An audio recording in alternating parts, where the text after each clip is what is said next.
dengan Mas Fakih, Dompet Duafa melihat animo seperti ini, itu ke depan apa yang mau dilakukan dengan cara-cara penghimpunan dan memotivasi anak muda ini?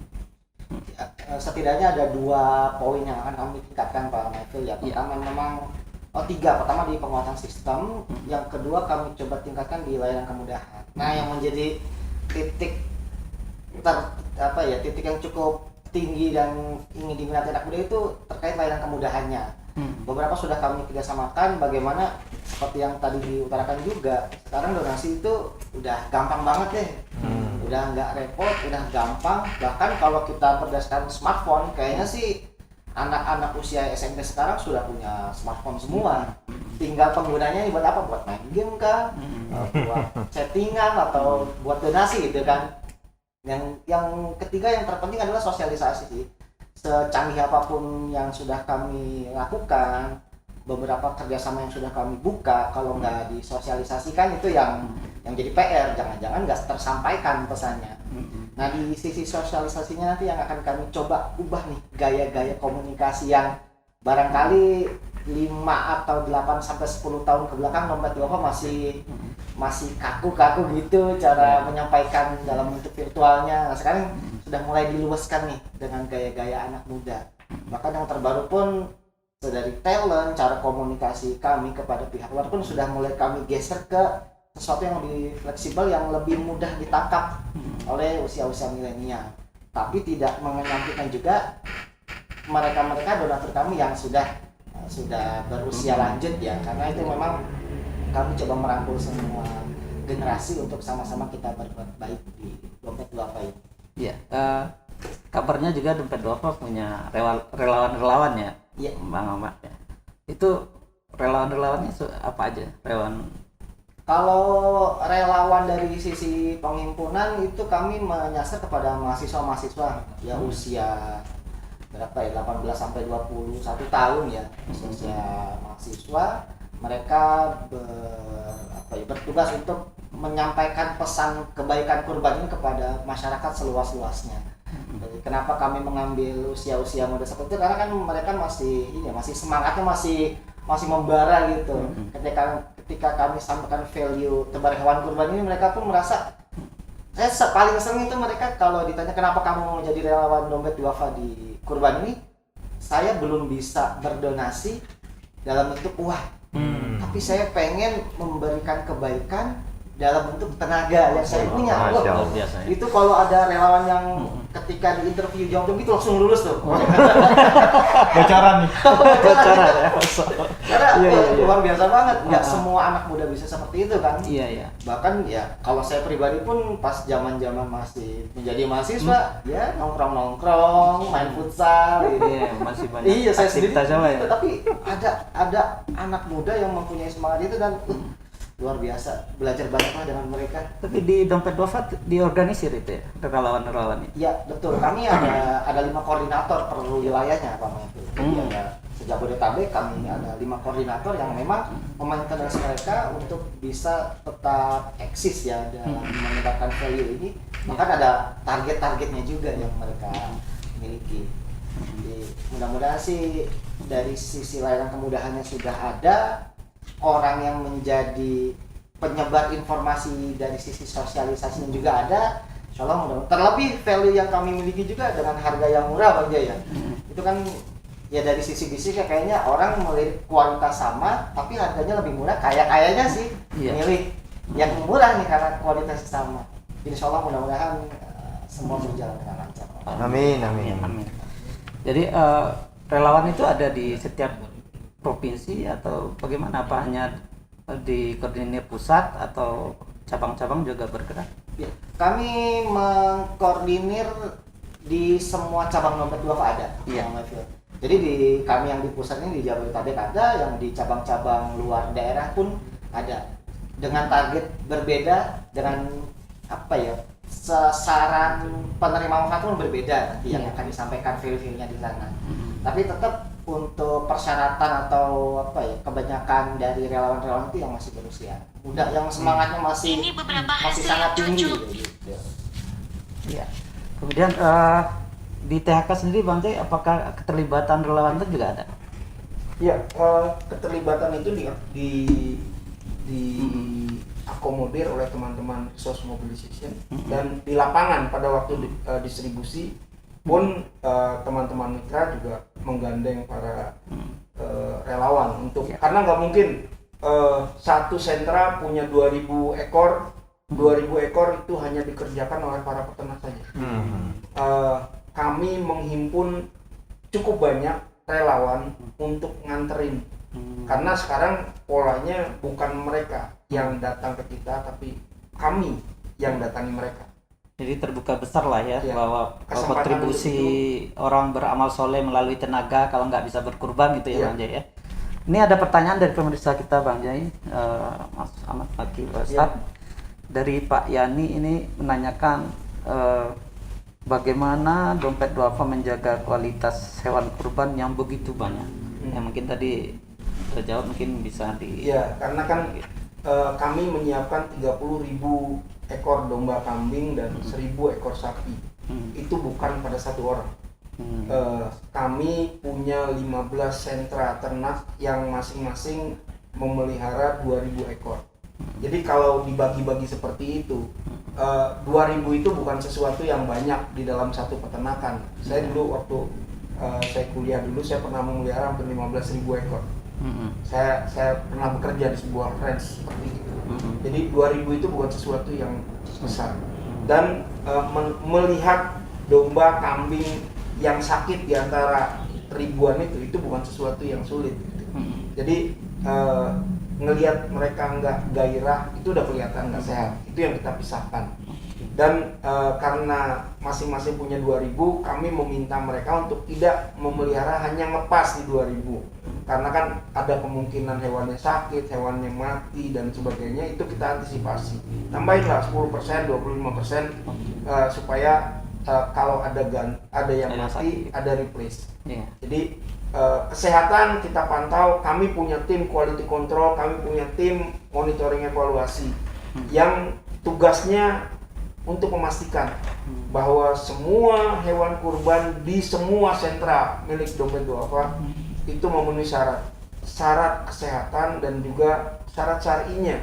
Dan mereka kami ajarin juga nggak usah ngelihat kalau di Indonesia catatan ternak itu kan nggak ada, pedigree itu nggak ada. Makanya yang kami kasih tahu cuma bagaimana ngelihat gigi yang udah berubah, gigi yang udah ganti dengan gigi kayak rekam medik di rumah sakit ya Bang. Betul. Ya, ada datanya ya. Iya. Itu quality control sebelum sampai di sembelih itu berapa kali dilakukan THK Bang di peternakan di center? Kami melakukan 2 minggu sebelum dan pada saat hari raya. Karena ini untuk penghematan dan kami juga nggak mau terlalu banyak mengeluarkan budget hanya untuk jalan-jalan. Sehingga kami hanya ingin keluar biaya yang memang bisa dipastikan hasilnya mendekati. Kalau masih 2 bulan 3 bulan mau naik untuk apa? 2 bulan 3 bulan lihat quality control bagaimana. Jadi lebih baik 2 minggu sebelum kasih tanda mana yang bisa dipotong, mana yang tidak, kita pastikan pada hari pemotong. Berarti udah siap lah ya Bang ya, pas di hari H udah benar-benar kualitasnya itu udah terjaga. Mudah-mudahan pertanyaan dari Pak Yani ini terjawab ya Bang ya. Kita masuk pada pertanyaan berikut dari Malik Al-Fatih. Ini mungkin ditujukan kepada Dompet Duafa. Implikasi apa yang diharapkan oleh Dompet Duafa dari program kurban ini terhadap peternak dan orang susah Pak? Gitu. Jadi silakan. Gini, sepanjang pengalaman saya bergaul dengan para peternak, mendapat order pembelian dari Dompet Duafa itu dilematis. Mereka nggak dapat order, sebenarnya mereka pun rindu order, tapi dapat order kebanyakan modalnya nggak punya. Jadi kenapa tahun ini masuk investor? Karena kita mau masuk di situ, kita jadi pemodal mereka. Jangan sampai ada misalnya, mohon maaf, nggak semua, tapi ada kami temui pemodal besar masuk di peternak, kemudian mereka danai peternak ya akhirnya cuma jadi buruh. Nah, sekarang kita kasih dananya untuk beli bakalan, kita kasih dananya untuk pemeliharaan, dan kita beli kembali. Jadi peternak tidak punya resiko bahwa hewan ternak yang mereka pelihara itu nggak laku. Laku nggak laku, dompet duafa yang bayar. Oke. Jadi kami istilahnya jadi off taker. 100% yang dipelihara peternak berdasarkan order kami 2000-nya kita beli. Walaupun misalnya sial-sialnya dompet duafa cuma bisa jual 1.900, 2000-nya kita beli. Tapi kalau melihat pekerjaannya teman kita ini luar biasa. Langkah milenial juga ya Bang ya. Luar biasa, karena apa? Mereka punya target harian. Target harian itu jumlah totalnya 40.000, padahal kita cuma punya 30.000 domba kambing. Ini masih kerjaan saya. 10.000-nya kemana? Ini masih kerjaan buat saya. Iya. Tapi kami akan menyiapkan itu. Dan target harian itu nggak ada yang capaiannya 80%, 70%. Itu di atas 100. Bahkan ada yang sampai lebih dari 200%. Artinya apa? Kalau saya nggak nambahin stok, jangan-jangan dompet duafa akan tutup lapak sebelum hari raya. Karena stoknya udah habis. Iya. Kita nggak mungkin jual barang yang nggak ada gitu ya. Jadi kami sedang mengusahakan, dan buat teman-teman karena stoknya makin berkurang, yang mau berkurban disegerakan. Oke. Jangan nunda-nunda kebaikan. Jadi, Sorry overlap. iya jadi Bang Jai, misal nih ya, ini kan implikasi terhadap peternak itu ya. Itu dari peternak. Ya. Contohnya umpamanya saya orang kampung. Saya orang kampung, orang desa, tapi saya nganggur kan. Tapi saya punya lahan, saya nggak punya duit. Nah itu THK bisa kerjasama, saya bisa jadi mitra THK nggak gitu? Kalau untuk tahun ini ya sudah nggak mungkin. Tapi tahun depan teman-teman di program setiap tahun itu punya program pemberdayaan untuk peternak. Dan itu mereka yang lakukan. Artinya penyiapan hewan kurban sebenarnya tidak dilakukan hanya untuk THK saja. Iya. PR besar THK itu bukan menyediakan hewan kurbannya, tapi bagaimana meningkatkan populasi domba, kambing, sapi di tanah air. Karena sampai hari ini konsumsi protein hewani setiap penduduk Indonesia itu masih kurang, masih jauh sekali dari norma gizi. Jadi luar biasa ya Bang itunya ya, targetnya Nah, tidak hanya kurban ini dengan distribusi yang tersebar di seluruh Indonesia, insya Allah konsumsi protein hewani asal daging itu nggak cuma terjadi di Jakarta. Iya. Kita tuh sudah nyebarin, kita dalam tanda kutip tidak mengizinkan ada penyembelihan hewan THK itu di Jakarta. Kenapa? Karena udah terlalu banyak yang nyembelih di Jakarta. Iya. Kita menyembelih di kawasan desa-desa di mana kantong-kantong kemiskinan ada di sana. Jadi ada pertanyaan ketiga nih Bang dari Aditya. Jadi saya terus ya. Aditya Kurniawan kayak THK mulu yang ditanya gitu ya kan. Apakah THK masih punya program pemberian daging ke negara konflik? Nah, gitu. Saya jawab dulu yang pertanyaan sebelumnya yang tadi kan dari sisi peternak, kemudian dari sisi mustahik. Dari sisi mustahik kami pun sudah menyiapkan tadi, sudah by name, by address, alamatnya sudah kita ketahui, sudah kita identifikasi, dan kami kasih 1 ekor itu untuk sekitar 10-15 orang. Jadi itu nggak boleh kurang, karena kalau kurang ya cuma dapatnya cuma mungkin 100 gram 200 gram ya kasihan. Itu Mereka bukan kakak ya Bang? Orang apa kakak? Kakak ya. Ya, jadi minimal 1 kiloan lah mereka dapat. Kemudian saya jawab pertanyaan yang berikutnya.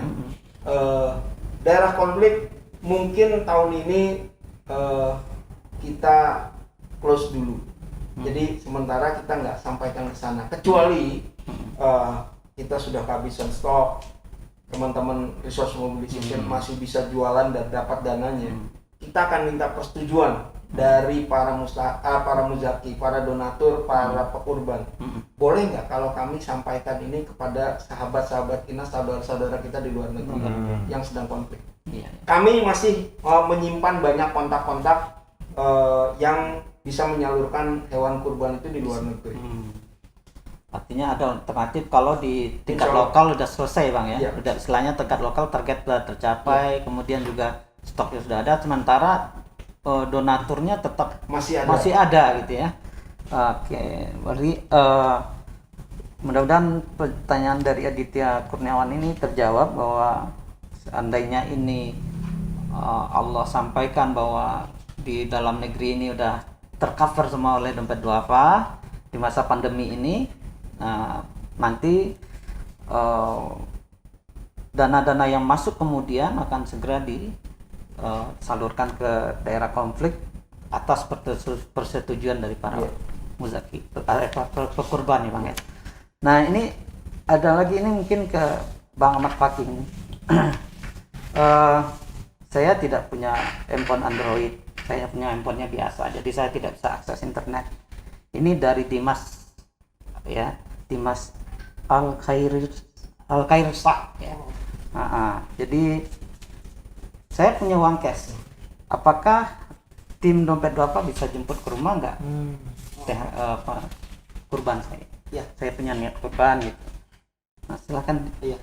Jadi ini belum saya sebutkan tadi ya, kelewat. Salah satu fasilitas kemudahan yang dompet duafa miliki adalah jemput kurban.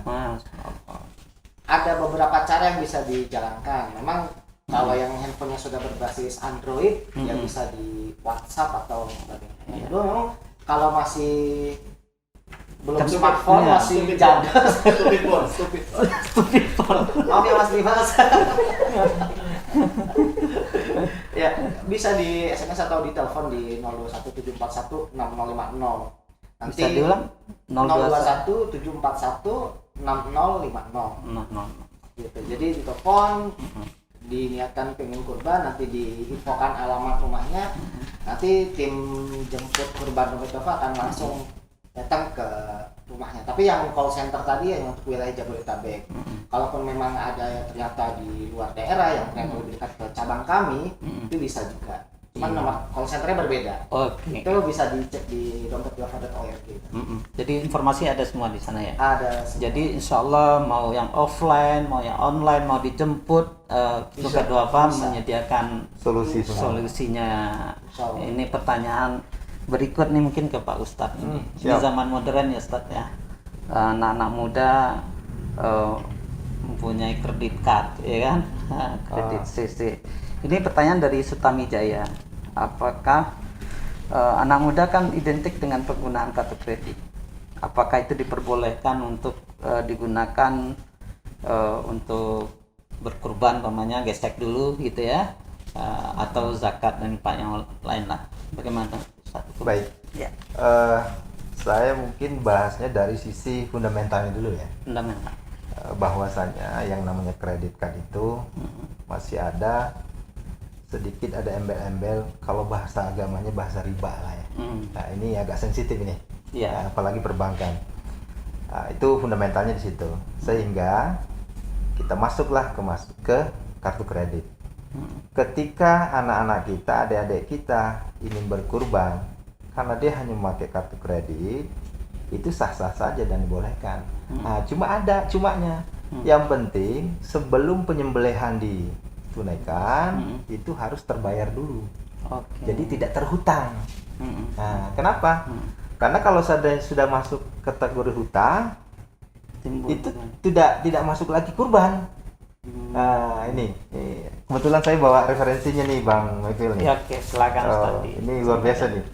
Nah, jadi bolehkah membayar pembelian kurban dengan menggunakan kartu kredit?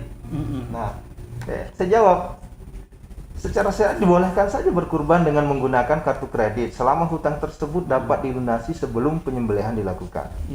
Karena salah satu sahnya hewan kurban adalah hewan kurban tersebut milik sepenuhnya sang pekurban.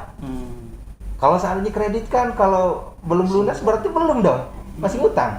Artinya dia boleh ngutang sampai sebelum disembelih. Iya, betul. Nah, ini dasarnya dari mana? Ini dasarnya hadis Rasul. Nah, Rasulullah SAW bersabda, barang siapa yang memiliki kelapangan harta, tapi ia tidak menyembelih kurban, maka jangan sekali-kali mendekati musola kami. Ini hadis riwayat Ahmad ini, sahih. Ya. Nah, artinya apa? Yang memiliki lebihan harta. Nah, hanya hartanya mungkin di kartu kredit. Ya monggo silahkan. Tapi ingat, pas jatuh tempo sebelum penyembelihan itu harus dilunasi dulu. Kalau enggak masih hutang, itu tidak masuk dalam kategori korban. Nah, dilanjut dikit Bang ya, biar tuntas nih. Namun demikian, alangkah baiknya diupayakan sepenuhnya agar tidak terlibat dalam penggunaan kartu kredit. Kenapa? karena faktor kesepakatan penggunaan di awal antara pengguna dengan pihak bank yang mana di dalam kesepakatan itu terdapat akad yang itu yang saya garis bawahi tadi, riba tadi. Gitu. Meskipun penggunanya membayar tepat pada waktunya. Jadi maksudnya ya kalau bisa Dihindari. hindarilah. Iya. Bang Fakih siap menjemput. Iya. Gitu. Jadi mendingan ditabung ya. Tabung. Nah, iya. Iya. Makanya nanti akan ada tarbiyatul kurban Bang nanti. Ya. Nanti masuk ke Tapi situ. mudah-mudahan Sutami Jaya sudah memahami hal ini dan sudah puas dengan jawaban dari Ustadz tadi.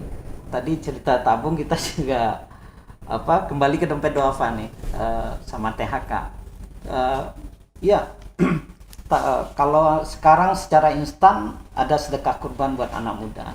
Tapi kalau anak mudanya itu ingin berkurban beneran, pengen satu sapi atau satu kambing pada pasti Idul Adha, dulu dompet duafa punya apa boleh mereka juga nabung gitu atau ada sistem yang disiapkan? Ya.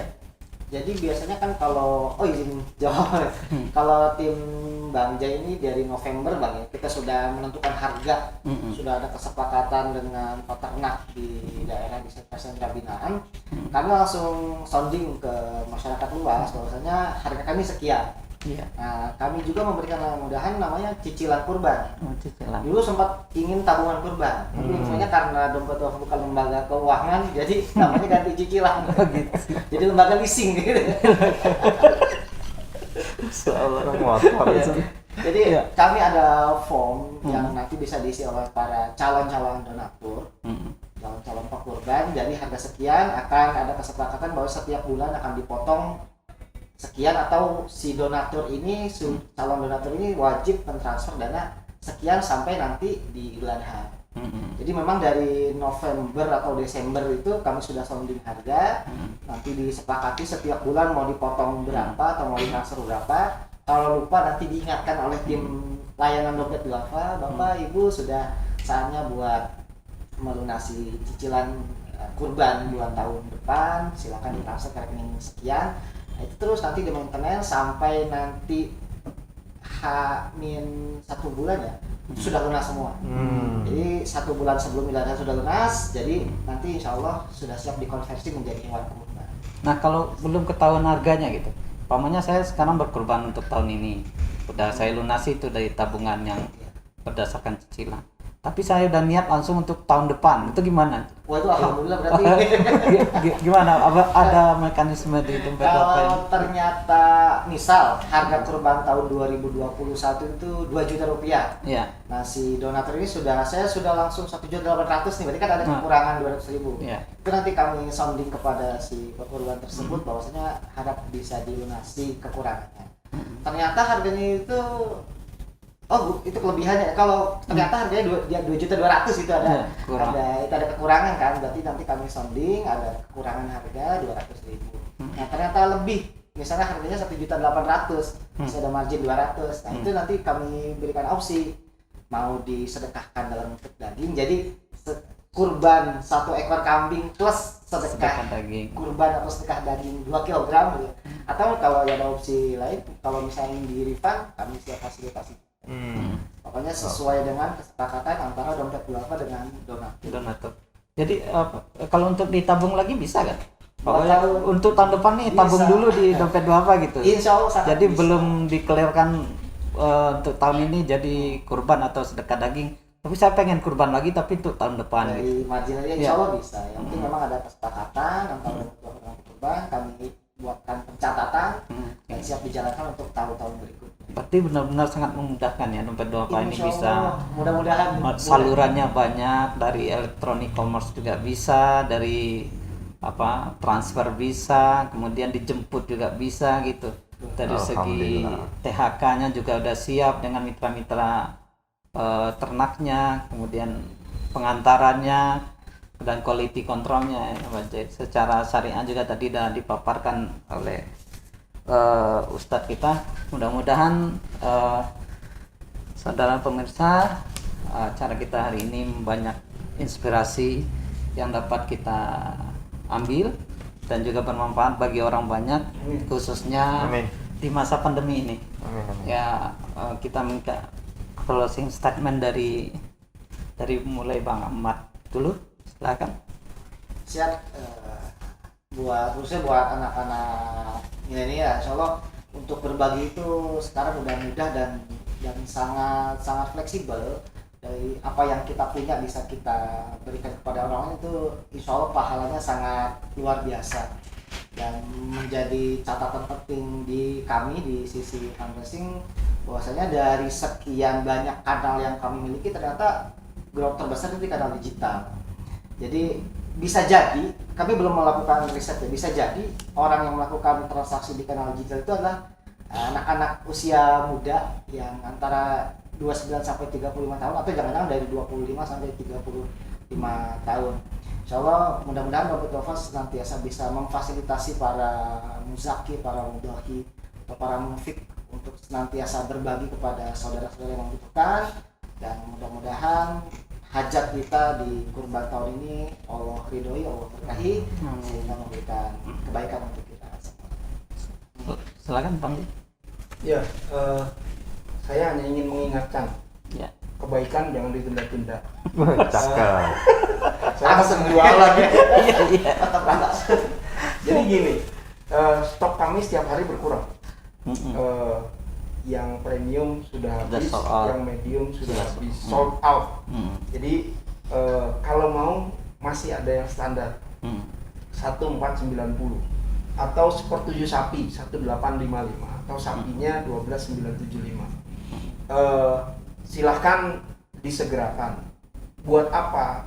Karena itu akan mempermudah tugas kami mendistribusi, sehingga itu juga jadi kebaikan.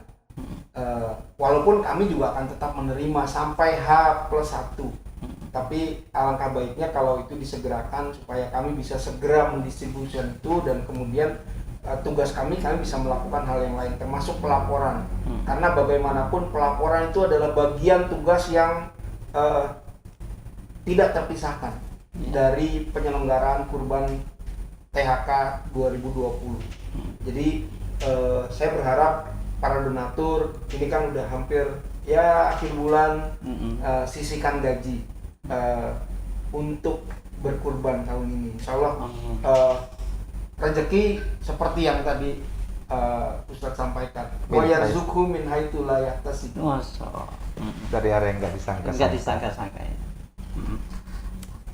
Udah banyak. Oke, dari Pak Ustadz ini selain closing statement, kita juga minta nih pengalamannya ini sebagai penyembelih hewan halal ya. Nah, kenapa harus ada sertifikasi itu, Ustadz, untuk penyembelihan hewan halal itu? Masya Allah. Jadi sebelumnya saya harus izin dulu ke senior saya dulu nih. Karena sebelah saya ini senior banget ini ceritanya. Jagal juga ya.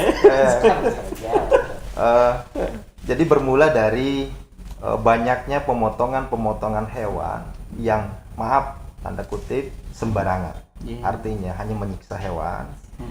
Kenapa? Karena Rasul sendiri menginstruksikan bahwa yang namanya kita ingin menyembelih hewan itu harus disayang-sayangi, dielus-elus dulu. Bahkan ya Bang Jel lebih tahu lah, nggak boleh namanya kita sembarangan, misalnya depan hewan itu kita harus memperlihatkan pisau, golok. Itu makruh hukumnya nanti. Kenapa? Karena kita udah menyiksa hewan sebelum dia dibunuh, seperti itu. Nah, bermula dari situ, akhirnya saya ketemulah dengan salah satu teman yang bergabung dalam komunitas namanya Juleha. Maaf, bukan cewek cantik ini, Juleha. Juleha ini singkatan dari Juru Sembelih Halal, dan bahkan sudah masuk ke luar negeri. Nah, sehingga ya udah, saya masuklah di dinas peternakan ya. Perikanan peternakan. Ternyata ada peluang di situ untuk sertifikasi nasional. Alhamdulillah ikut di sana, diajarkan bagaimana caranya memilih. Ya itu tadi kata Bang Jati, sederhananya memilih kambing itu giginya saja kita lihat. Jadi walaupun misalnya udah badannya besar, baru 4 tahun karena bongsor, ya mungkin susunya pas apa segala macem, tapi giginya belum berganti, secara syariat belum masuk. Nah itu. Nah kemudian ditentukan juga cacat nggak boleh. Jadi semua disampaikan semua di dalam sertifikasi itu. Nah ini terkait dengan sertifikasinya. Dan yang saya dapat lagi Bang J, alhamdulillah, walaupun tadi malam sempat juga tuh sama Bang J, wah ini Ustadz kayaknya masih ada 1% kurang nih. Kita bisa menghitung, ini profesionalismenya ketika sudah dapat sertifikasi itu. Ada namanya karkas. Jadi satu ekor sapi katakanlah 350 kilo, itu udah bisa kita terka langsung. Berat kepala berapa, daging berapa, kemudian buntut, sampai buntutnya saja udah bisa diterka semua. Nah di situ kita dapat ilmunya. Bahkan kita dapat ilmu yang luar biasa lagi, bahwa ternyata saya juga baru tahu binatang ternak yang perempuan atau apa namanya betina, perempuan manusia ya, betina itu kita kena pidana. Ada hukum pidananya kalau disembelih. Kenapa? Karena memutus mata rantai produktif. Apa yang disampaikan Bang J tadi, bahwa niat dompet duafa untuk menghimpun sebanyak-banyaknya kurban bukan berarti hanya sekedar itu, tapi bagaimana caranya Indonesia betul-betul memiliki ternak yang luar biasa. Nah makanya jangan dipotong tuh yang namanya perempuan, betina. Iya. Ya, gimana caranya? Jangan sampai dipotong, karena kalau udah betinanya dipotong kan produktivitasnya berkurang. Iya. Nah makanya timbul ada pidananya. Itu ada di undang-undangnya. Aturan zaman Belanda, ondernaming apa itu. Iya. Saya juga udah lupa Bang, kan sertifikasi saya udah 4 tahun yang lalu nih. Seperti itu Bang. Jadi sampai di situ diajarkan di sertifikasi itu ya? Baru ininya aja, teknisnya belum nih. Kalau teknisnya wow. Jadi kalau protapnya sendiri bagaimana? Nah itu protapnya cakep sekali. Protap misalnya, bagaimana kita menjatuhkan sapi. Satu ekor sapi nggak bisa menjatuhkan satu kampung orang, satu RT. Ya kan zaman dulu waktu saya masih kecil itu jatuhin sapi itu sampai satu RT itu 20-30 sapinya kecil. Ayo ntar kasihan tuh sapi. Aduh ya Allah sakit gitu. Nah kita ada cara-cara hanya berdua bisa menjatuhkan sapi, dan itu sudah kita praktekkan. Senior pasti lebih paham menjatuhkan sapi itu. Nah kemudian setelah itu juga jangan disakiti, jangan pakai tali yang menyakiti, apalagi sampai berdarah-darah. Sapi sebelum dipotong udah berdarah-darah, kasihan. Dan itu syariat menginstruksikan, nggak boleh binatang yang ingin kita potong disiksa dulu, nggak boleh. Justru kasih makan, kasih minum, tapi minumnya jangan gelondongan Bang ya. Kalau gelondongan nambahin berat. Ini bahaya juga nih. Nah, kasih makan yang baik, kasih minum yang baik, disunnahkan seperti itu. Nah, setelah itu mungkin ada hitungan-hitungan dokter hewan itu berapa jam setelah dipotong, sebelum dipotong jangan dikasih dulu. Nah itu ada hitung-hitungannya tuh. Nah setelah itu baru dipotong. Itu untuk sapi. Nah sama kambing pun juga demikian. Jangan sampai teknisnya teman-temannya udah digantung, dikulitin, si kambing di sampingnya ngeliatin. Itu nyiksa namanya. Secara psikologi itu disiksa. Walaupun kambing punya psikologi loh itu. Iya. Secara psikis, teman saya udah diginiin, ntar lagi giliran saya nih, gitu. Itu nggak boleh dalam hukum penyembelihan. Tidak boleh sama sekali menggunakan alat potong yang tajam. Nah, kemudian yang paling parah lagi nih, ini makanya Bang, terbentuk Juleha ini karena keprihatinan kita terhadap pemotongan ayam nggak usah berpikir kambing dulu sama ayam aja. Itu terkadang masih banyak yang salah potong. Yang dipotong ayam di pangkal lehernya, padahal salah. Itu yang harus dipotong itu bukan pangkal leher, tapi di bawah kepalanya, dua jari bawah kepalanya. Sama halnya dengan sapi atau kambing. Biar kan dulu kan Pak Imam masjid itu kalau motong kan dia dapat kepala tuh, akhirnya di pangkal lehernya dipotong biar dapat daging lehernya. Jangan rahasia lah. Sorry Bang. Gitu. Nah padahal itu ternyata sangat melenceng dari syariat. Jadi memotong hewan itu sederhana, tangan kita begini saja dari kuping ke leher udah ketemu tuh. Berarti pangkal leher di sini, bukan pangkal leher di dada sini. Ya kan dulu kita belum tahu, udah. Ya lumayan kan satu ekor tuh satu kepala, sampai kulkas penuh kepala itu. 2 kilonya. Leher aja bisa 2 kilo itu dagingnya tuh. Nah sekarang nggak boleh seperti itu. Yang kedua, ketika kita memotongnya salah, maka si hewan ini juga lama matinya. Lama sekali baru mati. Ada yang lari tuh ya Ustaz. Bahkan ada hewan tuh disembelih lari. udah disembelih masih hidup. Nah, itu boleh jadi karena ya belum kursus lah itu. Nah, sehingga kalau motong tuh di bawah kuping sekitar 2 jari, di situ putus 3 ya. Ini hadis loh nih. Ada 3 yang harus putus. Nah, ketika 3 yang putus ini sudah, insya Allah matinya tuh nggak nyampe setengah jam, bisa dikulitin langsung. Nah, terakhir Bang, jangan sampai nih pada pemirsa semua, insya Allah ketika kita motong kambing, ini maaf, sering kali saya temukan di kampung-kampung nih. Mungkin Bang Jan nanti bisa disampaikan juga ke teman-teman kita di lapangan. Si kambing masih bergerak-gerak, udah langsung digantung. Ini subhanallah, Allahu Akbar. Kasihan. Udah gitu dibalik lagi. Akhirnya apa? Dagingnya bau. Baru sorenya udah bau. Padahal itu enggak. Ketek penyembelihnya katanya bau, sehingga katanya bau kambingnya. Astagfirullahaladzim, ini nggak ada kaitannya. Kita harus berpikir realistis. Kenapa daging? Nah, ini saya bongkar ya teman-teman semua, para pemirsa. Apa yang membuat daging kambing bau? Ya, bukan karena ketek kita, bukan karena apa-apa, tapi karena darahnya nggak keluar. Ya, artinya apa? Leher dipotong, kemudian lehernya digantung, kan darah nggak keluar tuh, tapi dibalik kaki yang digantung, sehingga darah keluar di tempat leher yang setelah dipotong tadi. Darah keluarnya cor. Bang Mafil lihat, tukang sate di pinggir jalan, ada nggak namanya daging ditumpukin di bawah? Kagak ada, pasti digantung semua. Tujuannya apa? Supaya darahnya turun. Seperti itu Bang. Jadi kalau misalnya mau nyate, ya harus dilihat dulu yang lihat digantung dulu. Kepalanya apa kakinya. Iya, kalau seandainya kepalanya digantung duluan itu bau, dijamin bau itu. Satenya bau ya. Iya, bukan ketek penyembelihnya ya. Jadi artinya Juleha ini akan menjadi hakim terakhir ya. Sebelum mendatangi serbi, apakah ini sesuai syar'i atau tidak gitu ya Ustaz ya? Iya, insya Allah. Jadi gini Bang, perlu saya klarifikasi bahwa Juleha ini hanyalah sebagai komunitas ya. Jadi kita komunitas saja, perkumpulan orang-orang yang bersertifikat. Nah, yang mengeluarkan sertifikat bukan Juleha, tapi mengeluarkan sertifikat pemerintah. Dalam hal ini di Dinas Peternakan. Nah, peternakan mengeluarkan kerjasama dengan Majelis Ulama Indonesia bahwa ini orang udah layak untuk menyembelih. Termasuk penyembelihannya jangan sampai menyembelih ini hadis loh. Jangan sampai kita nyembelih tanpa nyebut nama Allah, itu haram hukumnya. Nah, sekarang ada jaminan nggak daging-daging di pasar, ayam-ayam di pasar, ada jaminan nggak? Wallahu a'lam, hanya Allah yang tahu. Sehingga alangkah baiknya beli kambing sendiri, beli ayam sendiri, Bang Jan potong sendiri tuh. Itu dijamin halal tuh. Karena minimal bahasa kita ke Allah cuma satu, Bismillah ya Allahu Akbar. Dah.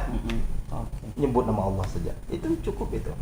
Seperti itu, Bang. Jadi karena ini kan ibadah setiap tahun Ustaz ya.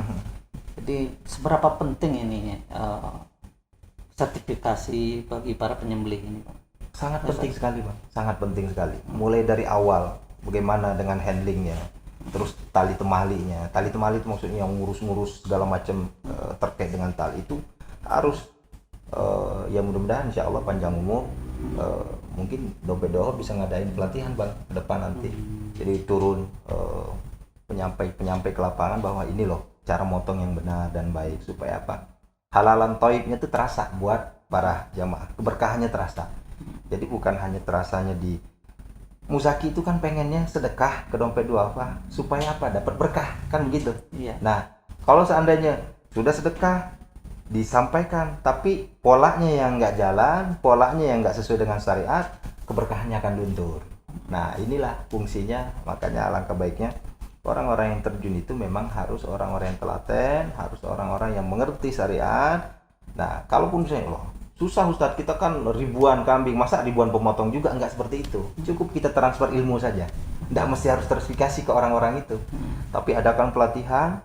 Ya alhamdulillah Al-Fakir sendiri, saya sendiri sudah sering mengadakan pelatihan di masjid-masjid, kumpulin 100 orang, kita latih.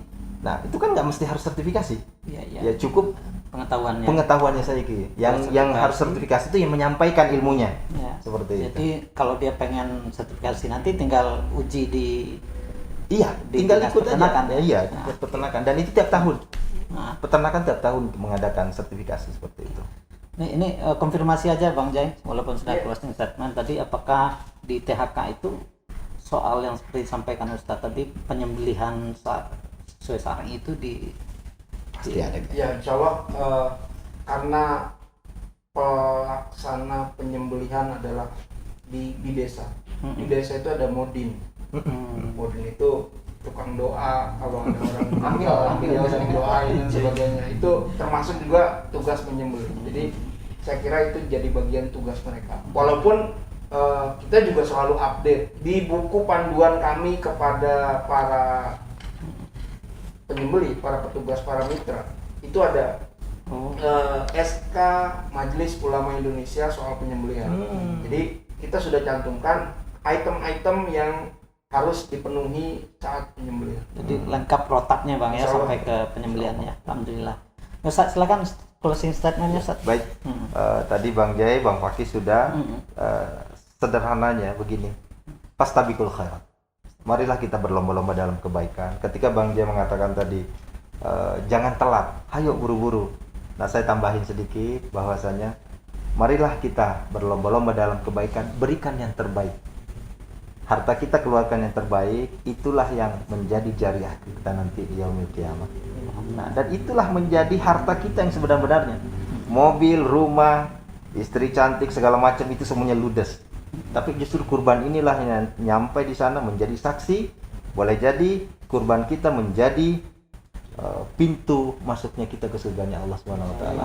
Seperti itu. Terima kasih para narasumber, Bang Ahmad, Bang Jai, sama Ustaz Aris. Pemirsa, barangkali itu bincang-bincang kita kali ini. Alhamdulillah kita dapat banyak pengetahuan, mulai dari bagaimana dompet du'afa menyediakan fasilitas untuk anak-anak muda untuk bisa berbagi kebaikan di masa pandemi, di masa wabah ini, karena banyak dari warga-warga kita, warga negara Indonesia yang perlu ditolong dari Sabang sampai Merauke, dari kota sampai ke pelosok. Jadi dompet du'afa mengerahkan pasukannya tebar hewan kurban untuk bisa menjangkau daerah-daerah terluar, daerah-daerah yang kumpulan-kumpulan orang-orang du'afa. Nah, alhamdulillah tentunya apa yang kita lakukan pada hari ini sesuai disampaikan Ustadz tadi, kita berbagi di masa pandemi ini, berkahnya insya Allah luar biasa. Amin. Amin ya rabbal alamin. Sampai jumpa dengan ZTV di Talkshow online ke depan. Terima kasih dari saya. Mohon maaf. Wassalamualaikum warahmatullahi wabarakatuh. Waalaikumsalam warahmatullahi wabarakatuh.